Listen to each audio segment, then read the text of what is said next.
Ambasadori amerikan shfaqet sërish në kryesinë e kuvendit, as për reformën e drejtësisë dhe as për byron e hetimit. Nuk mjaftonte kontributi i tij vetëm për një ligj konsensual për dekriminalizimin.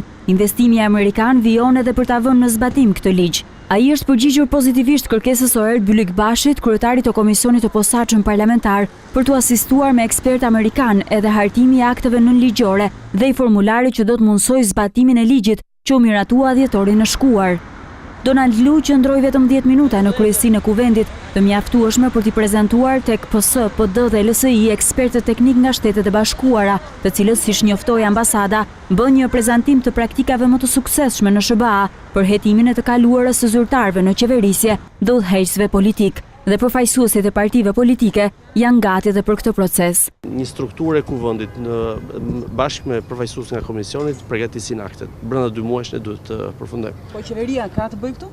Jo, nuk ka të bëjë me qeveria. Meqense jemi në kuadër të procesit të aplikimit ligjit të dekriminalizimit, po përpiqemi të mësojmë nga përvoja më e mirë për ta bërë atë standarde në Shqipëri.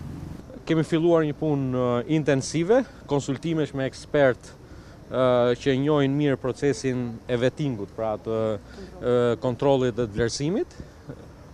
Do të bëhen gati draftet, pastaj do të kalojnë në gjithë procedurën normale parlamentare, me qëllim që le të themi brenda muajit shkurt, maksimumi mesi muajit mars, të kemi gati të kalojmë parlament.